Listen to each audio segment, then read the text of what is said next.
Oke, jadi kita sekarang mau bikin aplikasi POS. Oke, untuk base template-nya saya akan pakai Hyper UI seperti biasa supaya kita tidak bikin dari awal ya kayak widget-widgetnya karena di sini sudah disediakan widget-widget yang bisa digunakan seperti image picker, drop down dan sebagainya. Oke.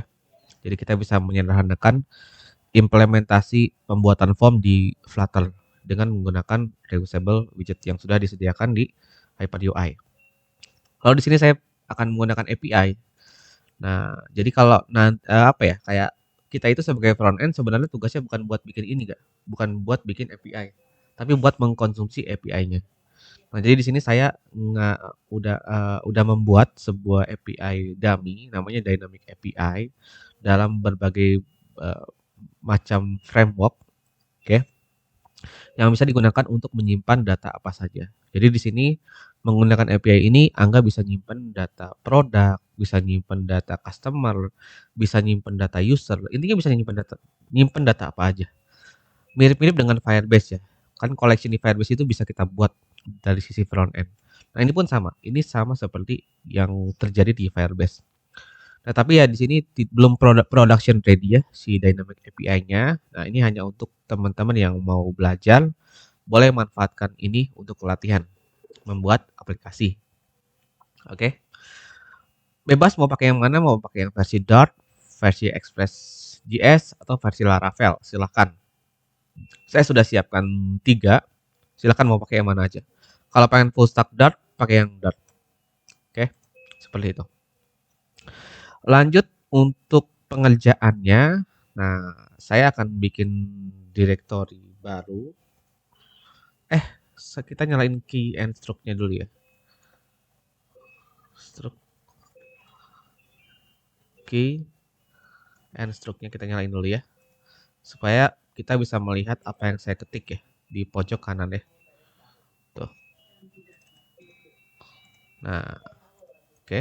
Warnanya saya bikin jadi merah aja sepertinya oke, atau hitam juga oke sih, atau hijau ya. Atau merah aja. Nah, saya bikin merah aja ya. Kurang merah. Nah, gitu. Oke, good. Kita minimize. Nah, kita lanjut ya. Nah, jadi tahap awal yang harus kita lakukan adalah kita clone dua-duanya. Yang ini, yang Dynamic API-nya, sama kita clone yang Hyper UI-nya. Jadi kita nge-clone-nya dua ini ya, dua project. Yang ini untuk back-end-nya, nanti yang ini untuk kliennya. Oke, nanti back-end-nya bebas mau pakai yang mana aja silakan. Oke, basically ini cara kerjanya bakal sama aja yang versi Laravel, Express.js sama Dart app-nya. Jadi ya silakan, itu hanya opsi aja. Mau pakai Dart silakan, Express silakan, Laravel silakan. Nanti sih implementasi di Flutter-nya sama aja ya. Jadi tidak ada sesuatu yang spesial yang perlu teman-teman lakuin dari sisi Flutter. Oke. Yuk kita coba clone. Tapi sebelum di clone, saya mau bikin directory kerjanya dulu. Oke, saya mau masuk ke Flutter project di sini. Nah, saya bikin project baru ya. Namanya adalah post app. Post app ya. Namanya adalah post app. Nah, di sini kita akan membuat dua directory yang namanya server sama client. Nah, jadi saya pisah kode untuk yang server sama yang kliennya dipisah ya. Servernya ini, kliennya ini. Kliennya pakai Flutter, servernya nanti bebas mau pakai apa aja. Lalu kita buka dulu yang server. Oke. Kita clone project yang ini, yang Dynamic API. Copy. Nah, ini tekan Alt D ya. Ketik cmd, ketik git clone, masukkan URL. Oke, spasi titik.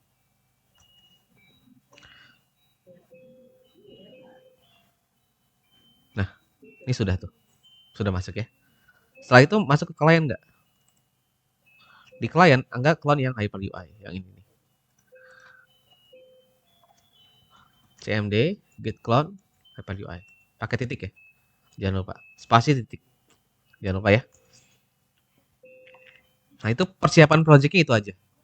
Bikin directory namanya post app, baru clone yang Dynamic API, lalu clone juga yang Hyper UI.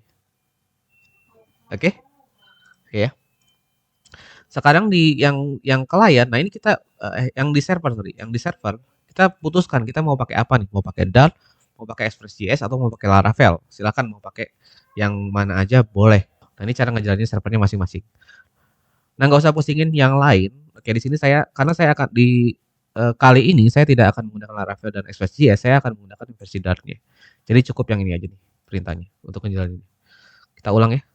Kita ulang dari sini. Ini saya close dulu. Dari sini. Nah, nanti kalau udah di server, ketik cd cd.app, baru kita ketik .pubget, baru kita jalankan dengan .bin.self.dart. Nah, kayak gitu. Oke, saya ulang ya, kayaknya tadi servernya lagi berjalan. Lagi digunakan portnya, sorry. Jadi ya dia nggak bekerja. Saya masuk ke post app, saya masuk ke server, lalu saya ketik cd.app, lalu saya ketik .pubget ya. Nah, setelah itu kita jalankan dengan .bin slash, kok nggak dapat ya guys? Yang ini ya? Oh iya, ngaruh ya. .bin slash .self. Nah, ini ya. Tadi nggak jalan karena portnya sedang digunakan. Oke, jadi harus saya stop dulu tadi. Dan sudah di stop, sekarang sudah berjalan. Nah, ini API sudah bekerja teman-teman. Kalau teman-teman buka di localhost, port 8080, itu sudah bisa digunakan. Jadi saya ketik API products misalnya. Nah, ini responnya seperti ini. Jadi nanti kita sudah bisa menyimpan data produk, data user, data apapun ya. Data apapun bisa kita simpan dengan API ini. Oke. Next. Sekarang dari sisi front end ya. Nah, ini servernya pastikan sudah berjalan. Oke. Lalu kita masuk ke directory untuk yang front end, yaitu yang ini nih, yang client. Nah, ini kliennya biasa sih, pakai Flutter ya. Pakai Flutter. Kita buka dulu di VS Code. Nah, kita buka dulu di VS Code, teman-teman. Good. Di Pubget dulu ya, teman-teman, ketik Flutter Pubget. Kalau dia merah kayak gini, atau klik tombol di kanan juga boleh tuh. Ada tombol Run Pubget ya. Itu juga bisa digunakan. Silahkan. Ya, di record. Oke.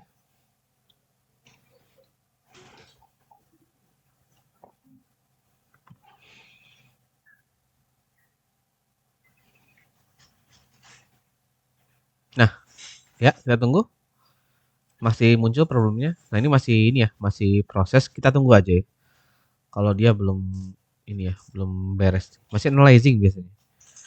Tunggu. Atau jangan-jangan bermasalah. Coba saya ketik Flutter Pubget. Oke, tidak ada masalah sepertinya. Nah, ini kayaknya lagi ngehang. Mungkin saya close dulu. Lalu saya buka lagi ya.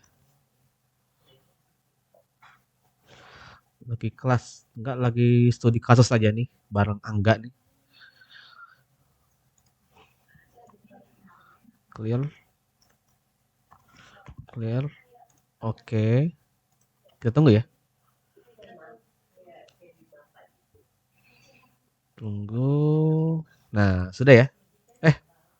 My navigation-nya error nih. Aduh, ini Hyper UI-nya sepertinya bermasalah ya di update yang terbaru. Oke, tapi saya paham sih ini kenapa ya. Saya paham sih.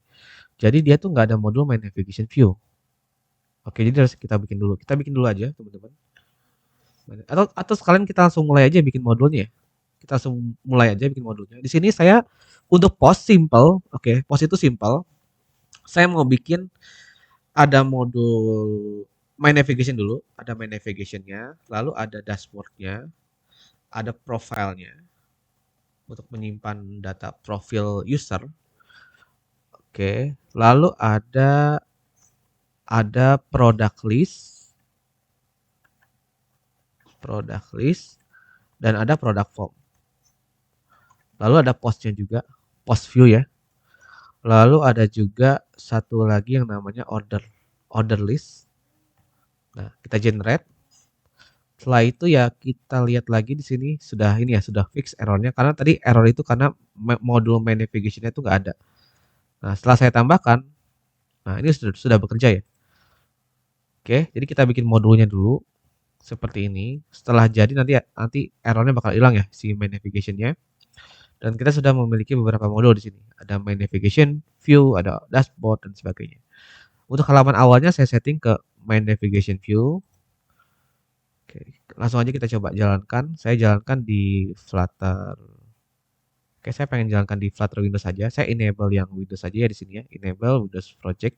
Diklik no device-nya, pilih yang enable Windows Project supaya dia membuat.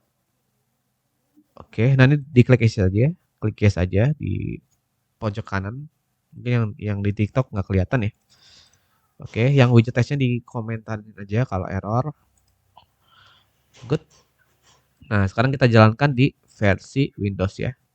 Yang ini kita tunggu beberapa saat.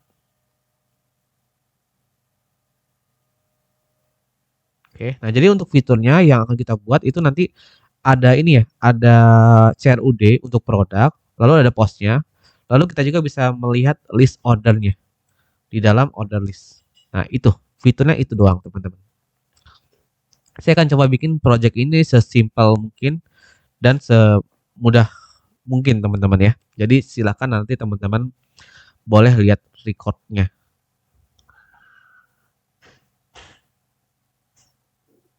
Oke, masih building ya, kita tungguin.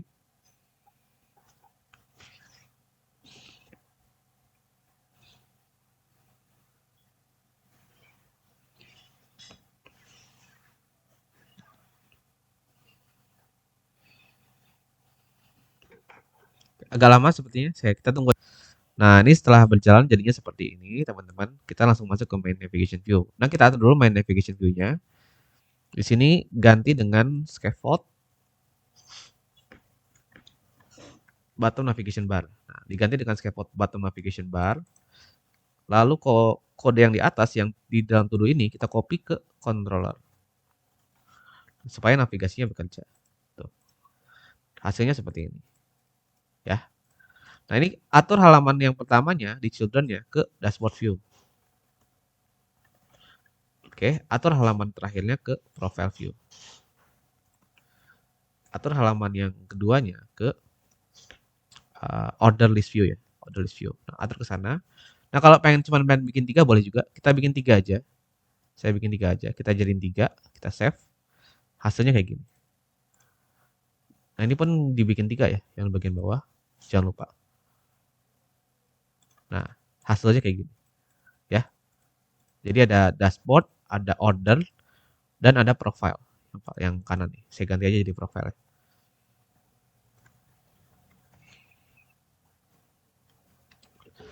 I see. Nah, gitu teman-teman. Oke. Nah, ini untuk navigasinya sudah beres ya. Dan sudah terhubung dengan dashboard, sudah terhubung dengan order list, dan sudah terhubung dengan profile. Oke. Nah, sekarang saya mau bikin menu di sini. Nah, menunya bebas mau pakai grid view bisa, teman-teman. Mungkin kita coba pakai grid aja kali ini ya. Meskipun kita sudah ada snippetnya sebenarnya. Kita pakai grid aja untuk menunya. Saya pengen pakai grid 4 ya. Nah, kita ketik grid 4, konstannya dihapus dulu. Nah, jadinya seperti ini ya. Di sini saya akan menampilkan menu yang dia itu 4 kolom ke samping. Untuk list menunya boleh ditaruh di controller silakan atau mau ditulis di sini langsung juga boleh. Misalnya di sini atau mau dibungkus dengan boulder dulu juga boleh ya. Kalau pengen dibungkus dengan boulder jadinya seperti ini. Bungkus dengan boulder. Lalu saya bikin list items. Ada label. Labelnya misalnya di sini produk ya. Nah, halamannya adalah product list view. Belum ada ya modulnya, coba ya. Kita lihat dulu. Modulnya udah ada sih product list ya. Tapi kenapa error? Apakah belum di generate ya? Kita coba lagi ya. Halamannya adalah product list view. Oke. Lalu ada lagi post Nah, dia akan membuka post view. Nah, lalu list ini, items ini, kita copy ke sini ya. Kita jadikan item count di grid view-nya. Oke, lalu kita ambil itemnya, items index. Setelah itu ya kita tampilkan di dalam kolomnya. Kita bikin text B12. Kita tampilkan item label. Nah, kontainer yang dibungkus dengan inkwell. Ketika diklik, kita arahkan ke halaman yang sudah kita atur di atas tuh. Atau view aja nih. Nah, kita atur ke sini. Itu mouse-nya ngalangin sih. Mouse-nya kegedean nih. Saya bisa nggak ngecilin ininya ya, mouse-nya nih. Nah, kecil aja nih. Terlalu besar loh mouse-nya nggak kelihatan jadinya. Oke, save. Nah, jadinya kayak gini ya. Kita perbaiki font size-nya jadi 14 aja. Good. Atau kalau pengen dibikin ke tengah pakai main center. Nah, dia bakal jadi ada di tengah. Kayak gitu ya. Nah, ini untuk menunya kita bikin seperti ini aja. Warnanya bebas. Mau pakai yang pink silakan atau mau diganti jadi hitam juga boleh ya. Kalau jadi hitam pastikan teman-teman teksnya itu dibikin jadi putih. Nah, kita bikin seperti ini aja dulu menunya, nggak perlu pakai icon. Kita bikin sesimpel mungkin. Kalau teman-teman pengen kasih radius boleh juga. Kalau pengen dikasih radius berarti dikasih decoration ya di sini ya. Nah, bisa juga tuh kalau pengen dikasih radius. Ya kita bikin sesimpel mungkin lah teman-teman ya. Nah, ini kalau saya klik produk, dia akan masuk ke product list view.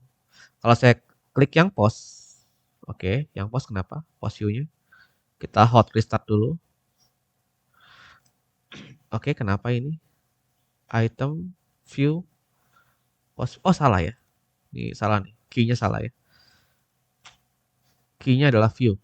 Nah, ketika saya klik post, dia akan masuk ke post view. Kayak gitu. Ya. Nah, ini untuk navigasi awal. Jadi navigasinya bisa di bottom navigation bar yang ini. Bisa juga dari sini, dari menu grid yang kita punya. Nanti kalau pengen nambahin menu baru, ya tinggal tambahin di sini. Nih. Misalnya saya bikin menu report. Nah, tinggal ditambahin di sini. Atau saya bikin menu customer misalnya. Nah, tinggal kita tambahin di sini. Ya, gitu ya. Jadi udah enak nih kalau kita pengen tambahin menu-menu baru. Oke. Good, kita lanjut lagi teman-teman. Di sini kita sudah punya product list sama post view. Oke. Nah, yang kita kerjakan duluan adalah produknya dulu ya. Nah, kita bikin produk CRUD-nya dulu untuk menambahkan produk, untuk mengedit produk, untuk menghapus produk gitu ya. Nah, ini kita kerjakan di product list view. Kita buka product list view-nya. Nah, dia masih kosong. Nah, sebelum mengerjakan view-nya, ada baiknya teman-teman bikin service-nya dulu ya. Bikin service-nya dulu. Saya bikin service-nya. Namanya adalah product service. Kita bikin direktorinya dulu, product service. Nah, sekalian nanti bikin order service juga ya, order service. Nah, kayak gini. Order service dart. Lalu bikin product service, namanya adalah product service dart. Gitu ya. Lalu kita tulis deh product service.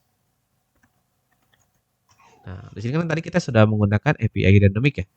URL-nya itu tadi adalah localhost 8080 API products. Nah, sini bukan nih. Coba kita lihat API-nya. Oke. Saya coba jalanin lagi. Nah, API-nya ini ya. Localhost 28080 API/products. Nah, gimana cara pakainya? Cara pakainya gampang. Kita bikin metode namanya get products di sini. Asinkronus. Kita panggil dio get import dio-nya. Lalu taruh di URL-nya. Nah, di sini kita akan bisa mengambil list produk. List produk itu berada di map-nya itu data ya. Nah, jadi untuk mereturn sebuah list, mereturn listnya, kita perlu bikin kayak gini, teman-teman. Return obj data. Nah, jadi ketika di return langsung mendapatkan listnya. Kita save. Nah, ini udah jadi ya, service untuk mengambil data produk. Sekalian kita bikin service untuk menambahkan produk dulu, teman-teman. Untuk menambahkan produk, nah, kita pakai dio post. URL-nya ganti. Oke, dengan ini, dengan localhost 8080/API/products, lalu datanya sesuaikan nih. Data yang mau kita simpan itu apa aja? Oke, misalnya saya pengen nyimpan data product name. Nah, kita tulis di sini. Saya pengen nyimpan data harganya. Harganya misalnya boleh double ya, saya ketik double aja. Nah, saya pengen nyimpan data fotonya misalnya. Bisa teman-teman. Tuh. Foto, product name, ada price-nya, lalu ada description-nya. Kalau mau ditambahin silakan nih. Saya tambahin description di sini. Nah, kayak gitu. Lalu kita implementasikan di sini. Metodenya jangan lupa ya. Metodenya itu harus post karena kita menambahkan data baru. Oke, yang di sini kita ganti jadi kayak gini. Nah, ini shortcutnya bisa pakai, bisa ketik add m titik foto, lalu kita bikin beberapa product name, price. Nah, ini kalau teman-teman males ngetik manual, cara cepatnya bisa seperti ini. Lalu tekan Alt Shift E. Jadi, ya. Nah, di sini kita menambahkan produk, teman-teman. Tuh, kayak gitu doang kodenya. Nah, gimana untuk update?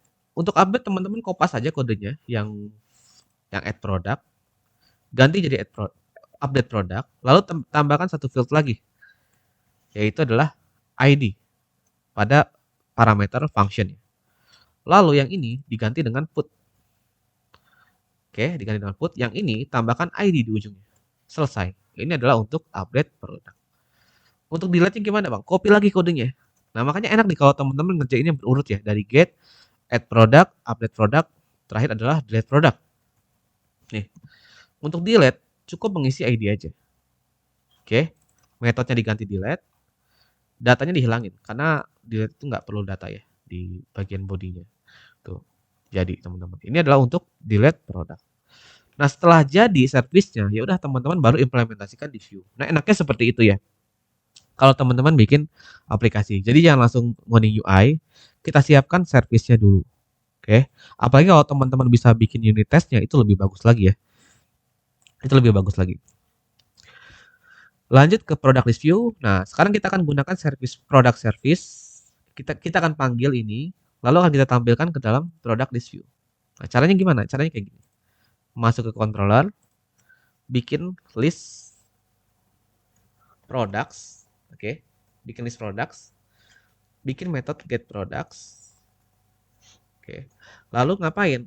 Lalu di sini kita ketik product sama dengan await product service titik get products. Nah, jadi kita panggil service-nya.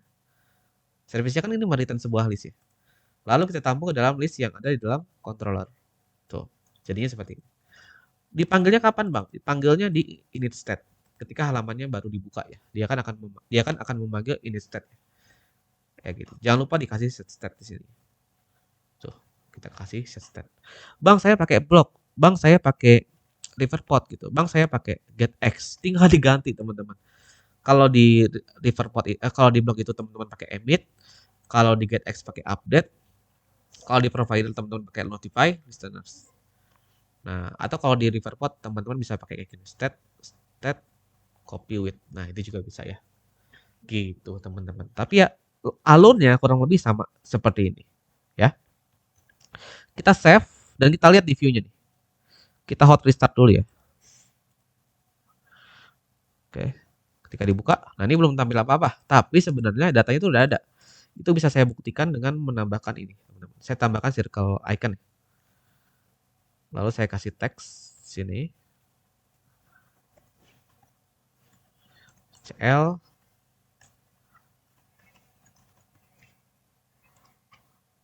Nah, datanya masih kosong. Datanya masih kosong ya? Iya, masih kosong ya? Ya, masih kosong nih, teman-teman. Ternyata datanya masih kosong. Oke, jadi ya dia belum menampilkan apa-apa. Nah, sebelum saya tampilkan datanya, mari kita bikin fitur untuk menambahkan produknya. Nah, jadi di view-nya kita tambahkan yang namanya floating action button. Tap. Nah, dikasih asynchronous di sini. Lalu teman-teman bikin await get to product form view. Ya, bikin ini. Jadi ketika diklik dia akan membuka product form view.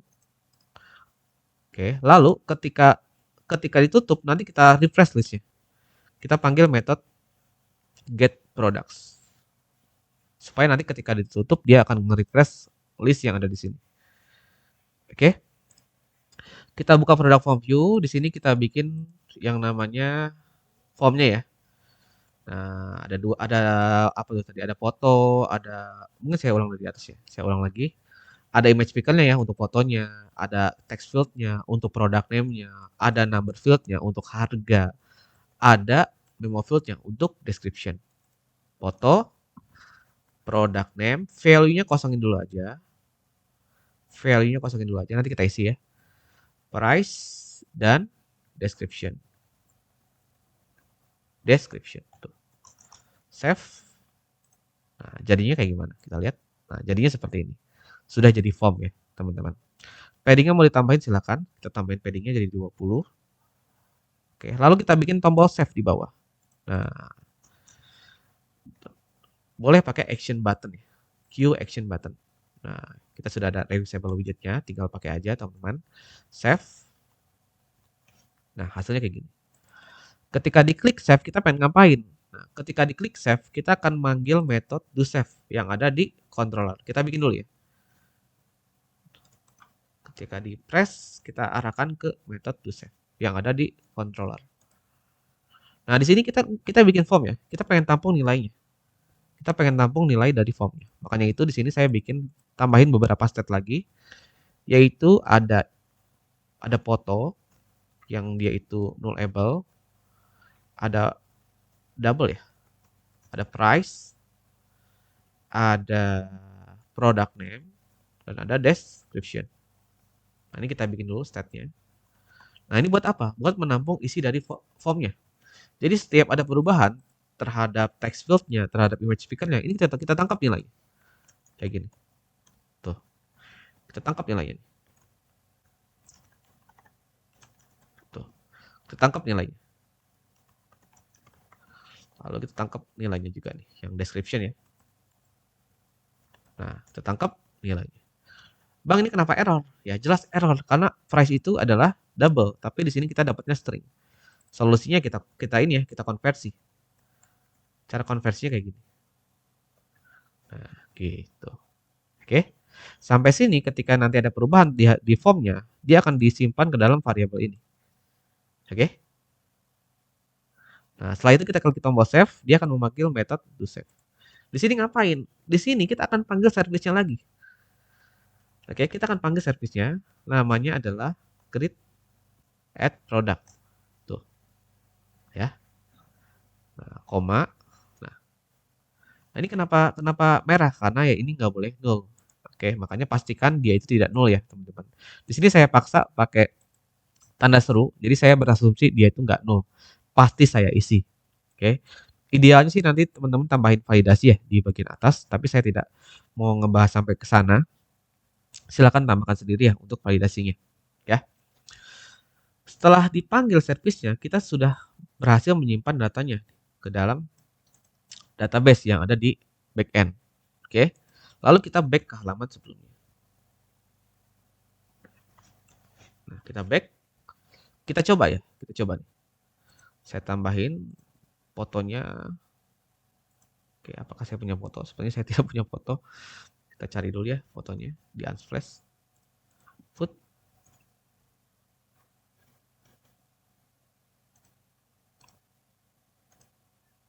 Ini lagi studi kasus, bikin post. Teman-teman yang mau ikut silakan ya. Kita lagi studi kasus bikin aplikasi post. Kok Afif ya formatnya? Saya jadi deh, saya screenshot aja. Kita save. Nah, oke. Saya browse. Error ya? Nggak error sih. Kita hot restart dulu ya. Oke. Klik. Nah, kita tambahkan produk baru. Oke. Kita, wah mana nih? Screenshot ini nggak ada nih.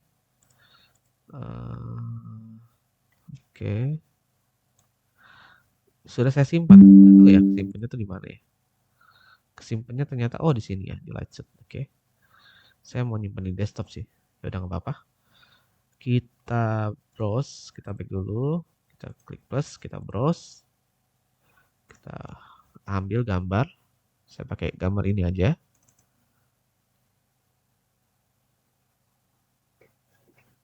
Oke. Nama produknya apa nih? Misalnya Wagyu stick misalnya. Stick A5 misalnya. Harganya 1000. Strip. Save. Nah, itu datanya sebenarnya udah kesimpan, tapi belum tampil di sini. Karena belum kita implementasikan. Oke. Datanya sudah tersimpan itu. Ya, sudah ada datanya satu nih. Kalau saya tambahin lagi Wagyu A6 misalnya.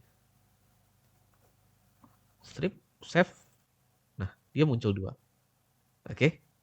Nah, sekarang kita tampilkan. Tampilinnya pakai apa? Lagi-lagi kalau pengen nampilin list, ya teman-teman bisa menggunakan list view. Ya, gunakan aja list view. Nah, kalau di sini saya mau bikin dia pakai kolom. Saya kasih list builder dulu seperti ini. Lalu saya bungkus dengan expanded. Oke, kita save hasilnya seperti ini. Nah, tapi kan ini belum mengambil data dari API. Nah, jadi harus kita sesuaikan supaya dia mengambil data dari products blank dan di sini kita setting jadi var item. Nah, seperti ini. Sekarang kita tinggal tampilkan di sini. Tadi kan ada apa aja tuh? Ada foto ya.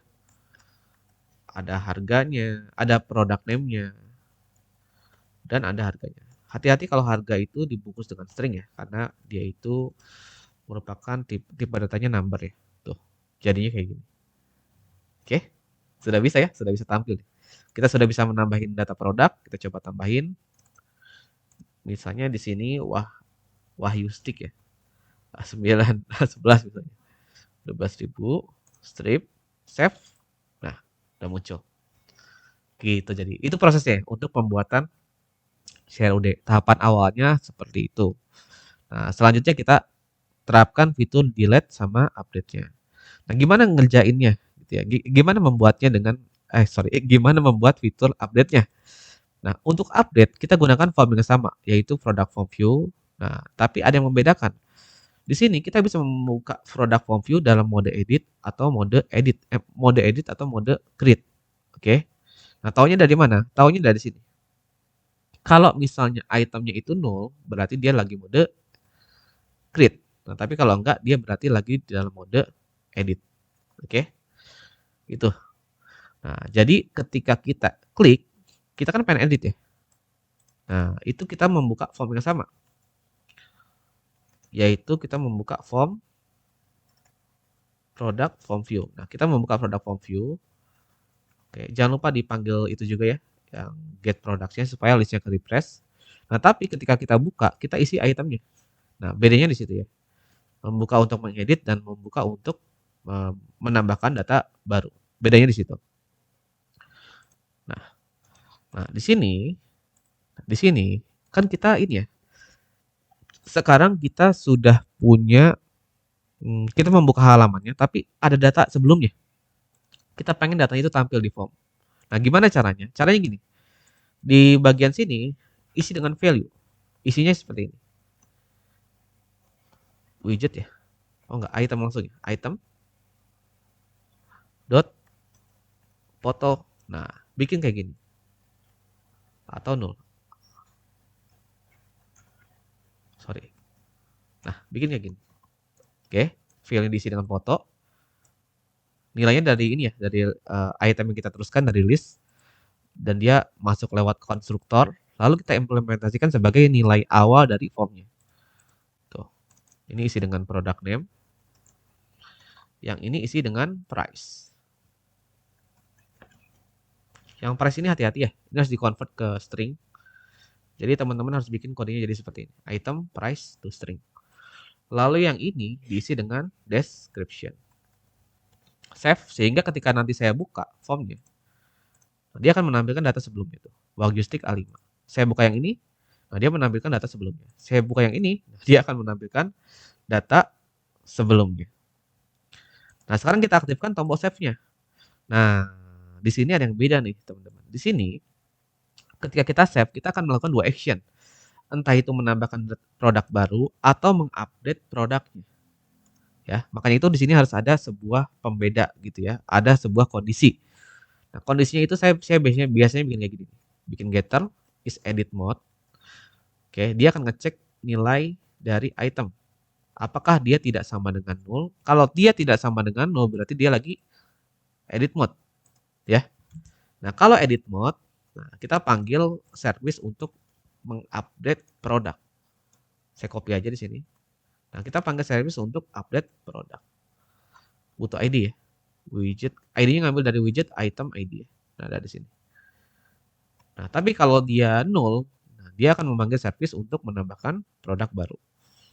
Gitu, teman-teman. Jadi kalau ada data itemnya, dia akan diedit.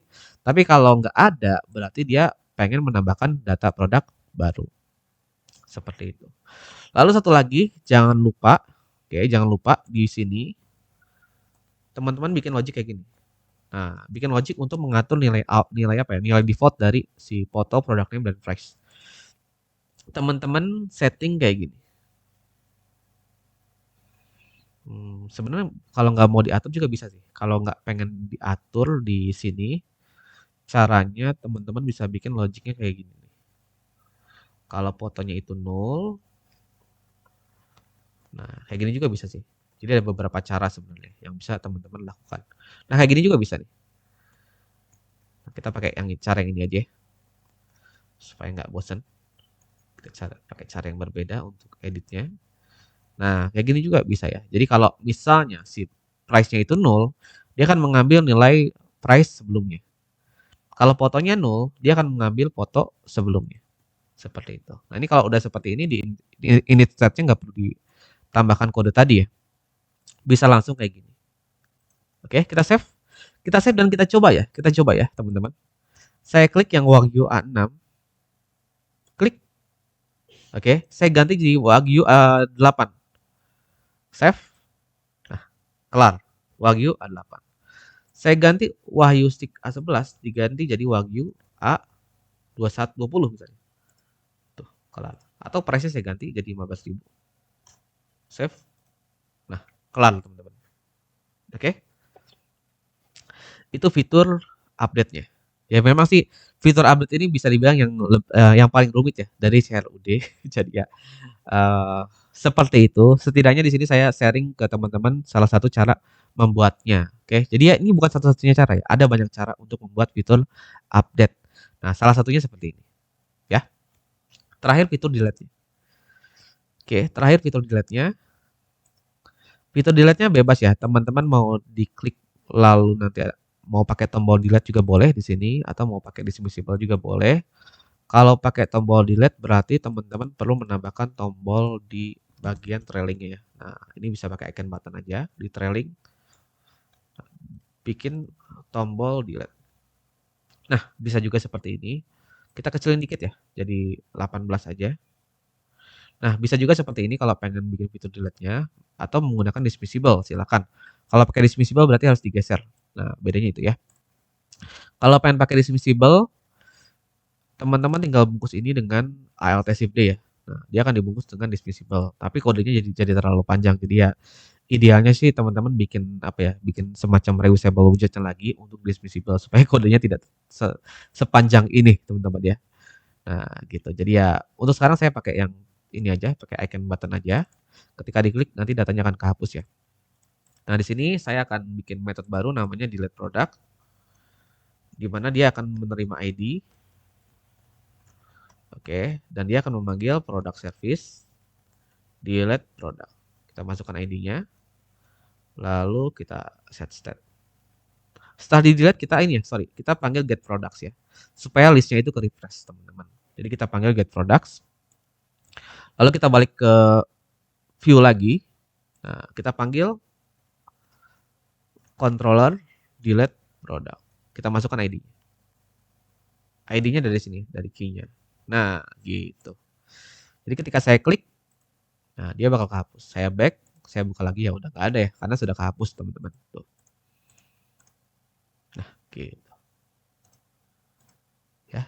Jadi seperti itu ya flow-nya teman-teman ya. Jadi kalau untuk nampilin produknya, teman-teman bikin metode get products, panggil service-nya, lalu di update state-nya. Oke. Nanti dia akan tampil di sini, di list view. Untuk untuk add produknya, kita bikin floating action button. Diklik floating action buttonnya. Oke. Lalu dia akan masuk ke product form. Di product form, kita tampung nilai dari formnya ke dalam variabel ini. Lalu kita klik tombol save.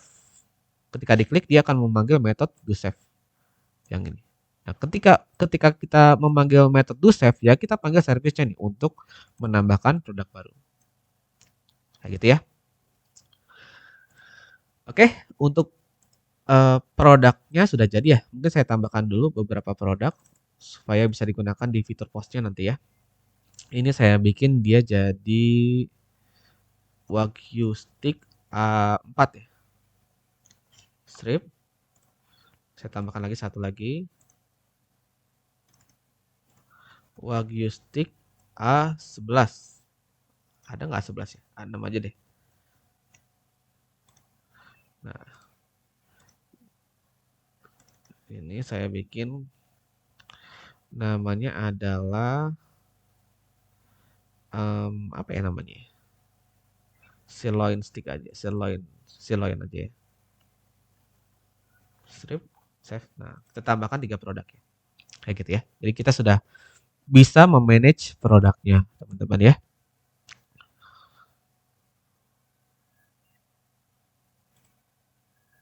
Oke, kita lanjut ke fitur postnya ya. Nah, di bagian post ini kita akan mengambil data produk. Nah, ini logiknya sebenarnya sama ya dengan yang product list, mirip dengan product list. Jadi kalau mau dikopas juga bisa aja, teman-teman, dari product list. Mungkin saya kopas aja. Saya kopas aja kodenya dari product list, saya pindahkan ke post view. Nah, saya pindah ke post view, kita biarkan dulu error, nggak apa-apa. Oke. Lalu kita balik lagi ke product list view. Kita buka controllernya. Nah, dia kan ada method get products ya. Di copy aja. Di copy. Kita pindahin ke post view. Tuh. Oke. Baru kita klik. Oke. Nah, jadi kita kopas kodenya yang tadi ya, yang view-nya kita kopas ke sini, tapi kan masih error ya. Kita biarin dulu aja. Di controllernya enggak juga kopas kode yang tadi tuh dari produk list controller. Lalu kita panggil itu di init state kayak gini. Ya. Nah, lalu kita balik ke view lagi. Nah, di sini kan kita nggak ada fitur edit ataupun fitur delete-nya. Jadi harus kita hapus nih. Di bagian sini ketika di tab, nah ini dihapus saja di on tab-nya. Lalu kita hapus juga yang bagian trailing. Oke, lalu kita save. Nah, jadi yang on tab-nya dihapus, yang trailingnya dihapus. Lalu kita hot restart, jadinya kayak gini. Nah, jadi supaya kita tidak bikin dari awal ya. Makanya kita kopas saja. Gitu. Intinya ini pengen menampilkan produk juga sebenarnya. Nah, tapi di sini oke, di sini kita tambahkan tombol untuk menambahkan kuantitinya. Nah, saya bisa pakai arrow aja sih di sini. Kita pakai arrow aja. Saya mau pakai icon juga boleh, mau pakai icon button juga boleh. Icon button delete ya. Sama icon button. Thank you Mas Azza. Thank you reviewnya. Oke, nah ini bakal error nih. Seharusnya sih error nih. Seharusnya error nih. Nah, ini diganti wrap aja, enggak diganti dengan wrap. Seharusnya bisa sih. Saya pakai wrap aja. Kita hot restart dulu. Oke. Wes. Kita buka lagi ya. Kita buka lagi. Oke. Nah, tadi ke close ya aplikasinya, jadi saya buka ulang. Kita lihat. Nah, kita bikin seperti ini tampilannya. Jadi kita pakai wrap aja ya. Karena kalau pakai raw itu error. Solusinya kalau pengen pakai raw harus kita kasih widget yang memiliki ukuran seperti kontainer, lalu kita kasih width. Nah, itu bisa aja pakai raw. Tapi di sini saya nggak pakai raw, saya pakai wrap aja di bagian trailing. Untuk ikonnya saya ganti jadi remove yang ini. Oke, di bagian tengah saya kasih teks 12. Kurang besar ya. Kita bikin 14 aja. Nah, lalu kita bikin bold. Kayaknya sih jangan 14 deh, mungkin 20 aja. Saya bikin 20. Nah, lalu saya isi dengan angka 0. Tuh. Oke. Nah, ini nggak ke tengah. Kita bikin ke tengah dulu, teman-teman. Caranya bungkus ini dengan center ya. Salah? Salah? Salah bukan itu? Berarti sorry, ini wrap-nya itu pakai apa ya? Pakai alignment ya? Saya lupa nih kalau wrap ini pakai alignment center kalau nggak salah ya. Salah ya. Pakai run alignment ya. Run alignment. Nggak bisa nih. Pakai apa ya? Kalau pengen ke tengah. Pakai spacing. Pakai vertical direction. Nggak ngaruh ya? Kayaknya nggak ngaruh deh. Bukan vertical direction ya di wrap itu. Saya lupa nih. Nah, saya lupa teman-teman. Ini pakai wrap pakai apa? Mungkin teman-teman ada yang tahu ya, silakan ya. Saya lupa. Oke, saya lupa, intinya saya lupa.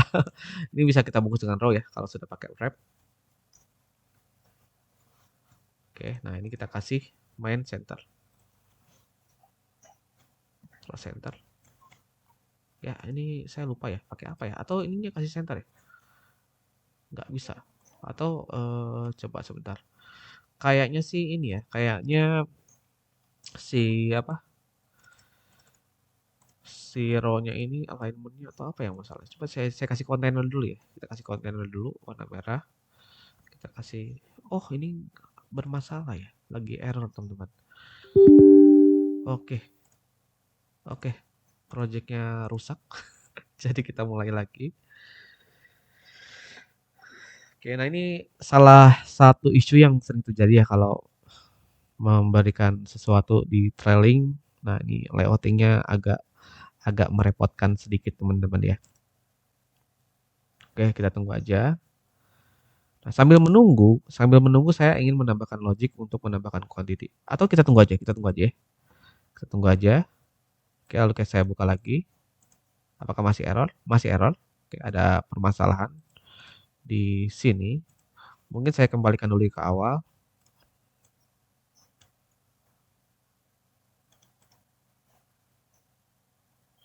Oke. Kita jalankan lagi. Bahasa pemrogramannya pakai Dart ya, teman-teman. Nah, jadi menarik nih kalau teman-teman belajar Flutter, serunya tuh kita bikin UI-nya pun pakai Dart. Nih, ini pakai Dart nih, teman-teman. Jadi saya nggak perlu belajar satu bahasa lagi untuk membuat UI. Nah, itu salah satu kelebihan dari Flutter ya. Kenapa sih ini? Kenapa sih ini? Saya nggak tahu nih kenapa nih. Apa karena center nih ya? Coba ya. Kita perbaiki pelan-pelan ya, teman-teman.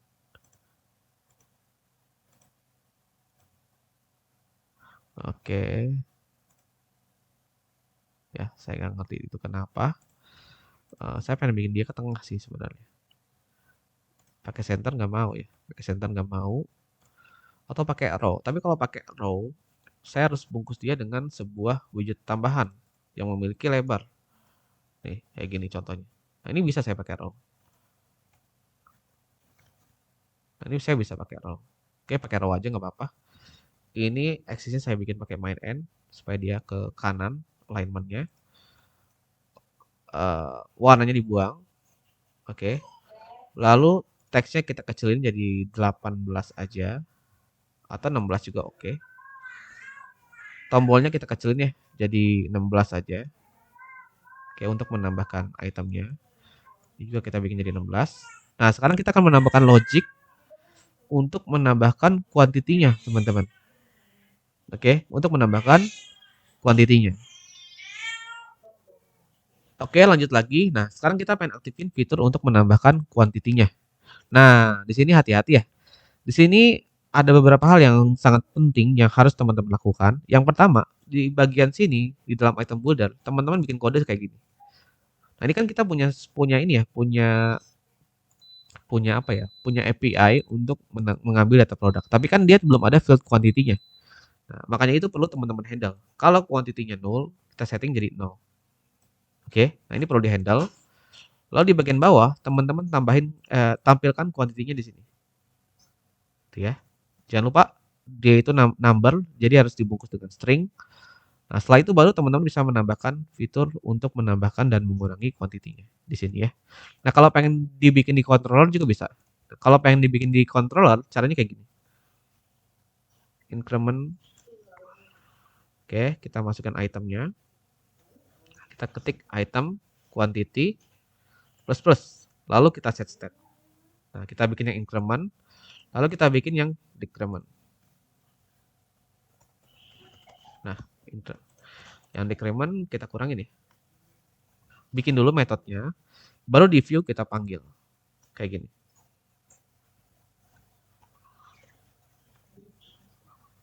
Oke, yang ini kita panggil increment quantity. Nah, nanti jadinya kayak gini. Tuh. Bisa kita jumlahkan. Ya, tuh. Quantity-nya bisa ditambahin, bisa dikurangin. Bang, ini bisa minus. Nah, supaya nggak minus, kalian kasih if di sini. Return, supaya dia tidak bisa dikurangi. Kalau dia sudah 0. Nah, jadi, teman-teman. Salah ya. Di decrement di sini ya namanya, di decrement. Nah, di sini ya. Nah, jadi dia tidak bisa dikurangi tuh. Menjadi 0, menjadi minus. Nah, seperti itu, teman-teman. Oke? Oke, nah sekarang saya akan bikin fitur menampilkan total di sini. Nah, gimana caranya? Caranya gini. Bikin metode namanya get total atau produk total ya, order total. Nah, saya bikin double total sama dengan 0. Oke, lalu kita bikin looping for part product in products. Untuk setiap produk yang ada di dalam produk, nah, kita hitung produk quantity dikali produk, oke, produk quantity dikali produk price. Nah, lalu kita tambahkan ke variabel total. Setelah itu kita return. Nah, kita bikin dulu getternya yang seperti ini, baru kita buka view. Nah, di view-nya, di bagian bottom-nya, ini, oke, kita kasih yang namanya kolom ya.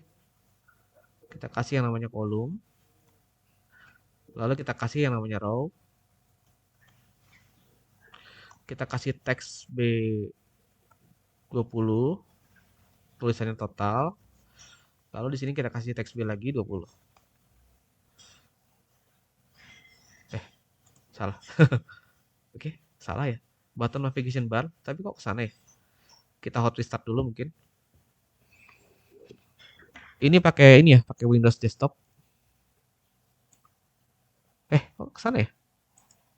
Loh, oh kesana ya? Kesana ya, aneh juga nih. Kok bisa kesana ya? Bisa ke atas nih, ngaco nih. Loh, kok bisa kesana sih? Kalau ini aneh nih, ini aneh nih. Coba saya bikin tingginya 100, saya kasih warna hitam dulu ya. Bisa, bisa banget. Oke. Nah, ini saya kasih row, saya kasih children, saya bikin teks B20, saya bikin teks B20, yang ini saya bungkus dengan expanded, yang ini saya kasih total, yang ini saya isi dengan controller total, order total ya, save, hasilnya kayak gini. Nah, saya kasih warna putih, C white, saya kasih warna putih lagi, C white, save. Nah, lalu yang tingginya kita buang, oke, kita kasih padding, paddingnya 20 aja. Nah, jadi gitu, jadinya seperti ini. Floating action button dibuang aja ya, karena kita kan nggak ada fitur menambahkan produk baru di situ. Nah, jadinya kayak gini. Nah, ini hati-hati juga nih. Di bagian order totalnya, ini ada yang kurang nih. Kita harus handle kalau misalnya kuantitinya itu 0. Nah, kalau nilainya 0, yang ini kita handle. Kalau 0, kita bikin jadi 0. Nah, itu jangan lupa. Kalau enggak, nanti bakal dapat exception seperti ini. Kita hot restart aja. Oke. Klik pause. Nah, tuh. Ya, sudah dapat totalnya juga. Oke. Sebenarnya sih nggak ini ya, nggak sulit ya. Kalau bikin keranjang belanja seperti ini, nggak sulit sebenarnya. Yang pertama, kita tampilkan dulu produknya, logiknya. Yang kedua, itu di bagian ini nih, yang sangat penting ya. Di bagian view-nya, ini jangan lupa di-handle kayak gini nih. Item quantity-nya itu sama dengan 0. Lalu bikin di trailing ini dikasih tombol untuk mengurangi dan menambahkan. Bisa pakai icon button aja dan tampilkan kuantitinya di dalam teks. Nah, setelah itu kita bikin metodenya nih, increment dan decrement. Kayak gitu. Setelah itu ya kita bikin metode untuk mendapatkan totalnya. Kayak gitu sih flow-nya. Tidak sulit sebenarnya. Tuh. Jadi ya, tuh. Bagian atas boleh dibuang nih yang circle avatar ya. Yang menampilkan jumlah produknya boleh kita buang aja karena nggak kita pakai juga nih. Kita buang aja, hasilnya jadi seperti ini. Tuh. Oke, cakep ya. Lanjut. Kita bikin apa lagi di sini? Nah, ini di bottom navigation bar saya mau nambahin kolom. Oke, lalu saya pengen nambahin Q action action button save. Coba pakai action button dulu ya. Hasilnya kayak gimana? Hasilnya kayak gitu. Saya pakai Q button aja. Nah, saya pakai Q button untuk tombol save. Lalu di bagian sini, nah ini ya tingginya jadi apa? Jadi full. Jadi harus kita akalin dulu ya. Ini kita akalin menggunakan wrap. Jadi tinggal diganti aja sih ini dengan wrap. Nah, jadi kayak gini. Bisa kayak gitu ya triknya. Lalu kita kasih jarak di sini. Boleh pakai divider, silakan pakai divider. Divider. Ya, ini lagi bikin sistem kasir ya. Tuh. Oke. Lalu tinggal diganti jadi checkout biasanya. Nah, ketika diklik nanti kita checkout. Ya. Klik, tambahin produknya baru kita checkout. Klik. Nah, dia bakal ke checkout. Nah, ini sih biasanya kita bikin metode lagi namanya do checkout. Tuh. Kita panggil CL do checkout kayak gini. Ketika kita klik, nah dia memanggil service seharusnya nih. Jadi kita bikin service-nya dulu. Service-nya boleh dibikin di order service saja ya. Nah, di sini saya bikin class order service. Kita bikin metode yang namanya checkout. Nah, gitu ya. Kita bikin metode namanya checkout. Nah, di sini ngapain? Kita akan menambahkan data baru. Pakai diopost. Kita lihat lagi yang di product service, URL-nya sama ya, seperti ini. Tapi kita modifikasi dikit ya. Nah, tadi kan kita ngirimnya ke itu ya, ke products. Nah, sekarang kita kirimkan ke orders. Oke, kita kirimkan ke orders. Datanya apa aja? Datanya bebas mau apa aja nih. Silakan. Biasanya sih kalau untuk post ya, dia bentuknya seperti ini. Dia itu membutuhkan yang namanya nama totalnya. Totalnya boleh ditampilkan di sini kalau pengen ditampilkan. Lalu ada itemsnya. Lalu ada ini ya, ada tanggal dibuatnya kapan. Oke, nah ini pakai date time juga boleh. Kayak gini, tapi sih idealnya nanti pakai date time dari server ya.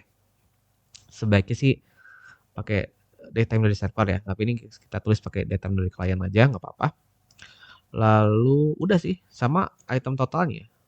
Nggak usah sih. Iya, kayak gini juga cukup ya. Created add, totalnya berapa, sama itemsnya apa yang dibeli. Tinggal kita isi dengan kayak gini.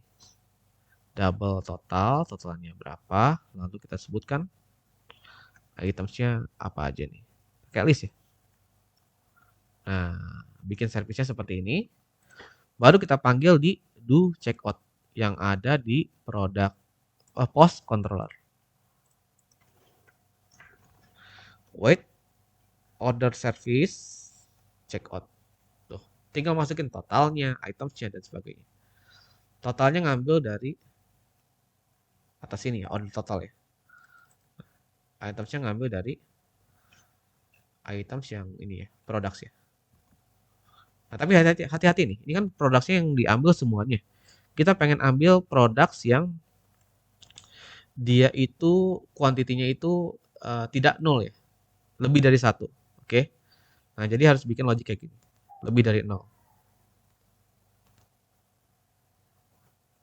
Nah, kita ambil items yang dia itu kuantitinya lebih besar dari 0. Nah, baru kita masukin ke sini. Nah, kelar ya. Kita back.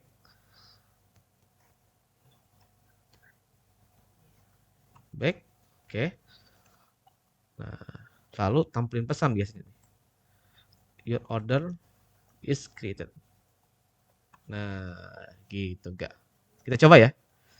Kita coba ya. Saya beli Wagyu stick A4, saya beli Wagyu stick A6, lalu saya check out. Error. Nah, ini error ya, karena gini. Di sini kan kita pengen nyimpen created at ya, tapi dia masih dalam bentuk datetime.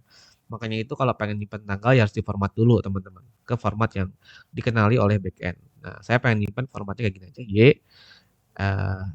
mmdd format. Nah, kita masukkan ya tanggalnya. Nah, kita format seperti ini. Oke. Kalau mau ada jamnya bisa juga sih. Silahkan. Tapi saya bikin formatnya seperti ini aja, pakai tanggal. Kita hot restart dulu. Lalu kita coba lagi ya. Nah, total belanjaan kita adalah 25.000. Kita check out. Nah, your order is created. Nah, sampai sini sebenarnya datanya sudah masuk ya. Itu bisa dibuktikan di mana ya? Kita bisa lihat di browser aja, boleh di browser aja. Tinggal diganti dengan orders. Tuh, sudah masuk datanya tuh. Belanjaan kita tadi ya. Yang masuk ya yang cuman yang kuantitinya lebih dari 0. Tapi kalau kuantitinya 0 ya dia nggak masuk. Nah, di sini nggak ada tuh yang kuantitinya 0 tuh ya. Tuh, nggak ada.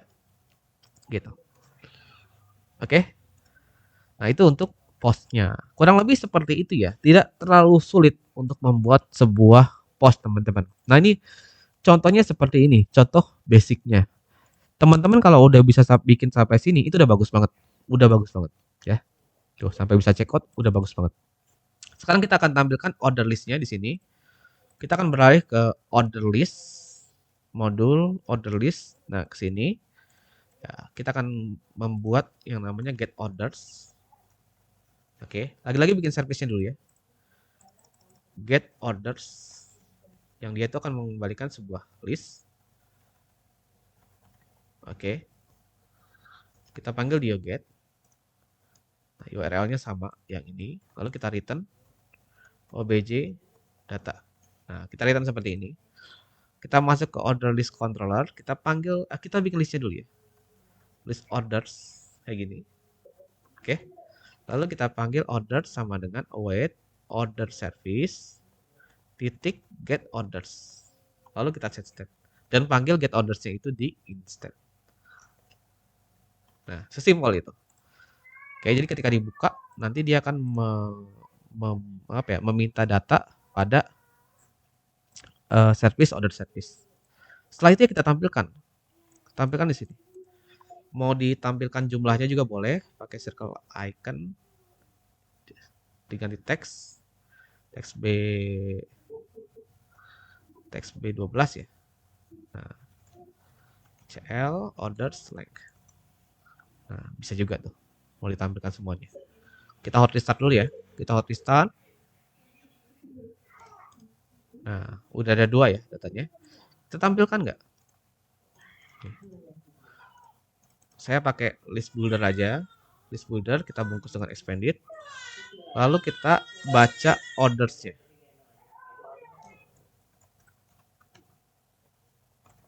Nah, oke. Itemnya kita tampilkan di sini. Tadi ada apa aja tuh? Ada nggak ada foto ya, sorry. Nggak ada foto ya. Dia itu ada yang tadi ada item count-nya, ada totalnya ya. Nah, totalnya boleh kita tampilkan. Saya tampilkan dulu aja total item total. Nah, udah muncul totalnya 46.000. Oke. Nah, ini kita bikin order. Nah, mau nampilin ID-nya juga boleh nih. Saya tampilkan ID-nya ya. Item ID. Ini order 1. Order 1 ini datanya. Oke. Totalnya 25.000. Jumlah itemnya saya tampilkan di trailing ya supaya terlihat lebih menarik ya. Kita pakai teks B16 oke lah. Kita pakai teks B16 saja. Good. Kita tampilkan items length. Nah, oke, jumlah itemnya 3. Sekarang kita coba gak? Kita coba check out ya. Kita coba check out lagi yang baru. Nah, saya beli satu item doang. Oke, Wagyu stick A4, tapi kuantitinya itu adalah 10. Oke, lalu saya check out. Berhasil di-create, kita lihat di sini. Nah, ini belum belum ini ya, belum masuk ke sini. Kenapa? Karena metode metode get orders-nya itu belum kepanggil gitu. Karena dia hanya kepanggil ketika halamannya pertama kali dibuka. Nah, that's why di sini kita perlu nge-refresh list-nya nih ketika kita melakukan checkout. Nah, caranya gimana? Caranya gini. Checkout-nya di mana tadi ya? Checkout-nya di sini ya. Nah, ketika kita checkout dan berhasil, oke, di sini anggap panggil order service. Sorry. Anggap panggil order list controller instance, panggil method get orders supaya dia itu mengambil data order baru lagi supaya ke refresh. Oke. Nah, jadinya kayak gini. Nah, saya bikin satu item aja, jumlahnya 5, saya checkout. Tuh, muncul ya. Oke, cuma satu item. Kayak gitu. Nah, gimana kalau kita pengen lihat detailnya? Nah, itu bisa juga. Kalau pengen lihat detailnya, kita bikin lagi yang namanya order detail. Bikin modulnya order detail. Ketika diklik, ketika diklik, kita panggil order detailnya. Kita panggil order detailnya. Ketika diklik, panggil order detail. Tapi dia harus mengisi item di sini. Tuh, harus mengisi item.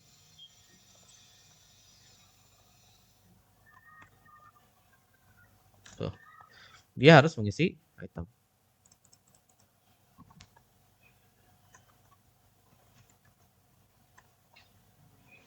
Oke. Atau mau diganti jadi order item juga boleh. Saya ganti aja jadi order item ya. Saya tekan F2, ketik ganti jadi order item. Oke, saya ganti jadi order item aja. Kita hot restart dulu. Nah, di order item. Oke, nah, di order item kita ambil itemnya nih. Bisa kayak gini nih. Gimana caranya? Kalau takutnya kita pengen ngelola ya. Kalau pengen ngelola sebaiknya sih disimpan di state-nya. Atau saya simpan di state aja ya. Saya simpan di state di sini. Saya bikin namanya adalah list order items. Nah, saya bikin list order items. Di init state order item sama dengan order item sama dengan ini map ya. Map. Iya, ini map nih. Oke, order item. Nggak usah kayak gini ya. Kayaknya nggak perlu kita kelola deh. Kecuali pengen kita ubah nih nilainya. Di sini kayaknya saya cuma pengen nampilin doang. Jadi nggak perlu otak-atik controllernya. Langsung aja saya tampil di sini ya. Saya remove dulu. Saya bikin list builder. Oke, kita bungkus dengan expanded. Hapus konstannya. Save. Nah, itu kan kita punya items ya tadi ya. Kita ambil dulu itemsnya nggak? Caranya gini. var item sama dengan order item items. Nah, kita ambil itemsnya yang dia merupakan sebuah list, lalu kita tampilkan di sini.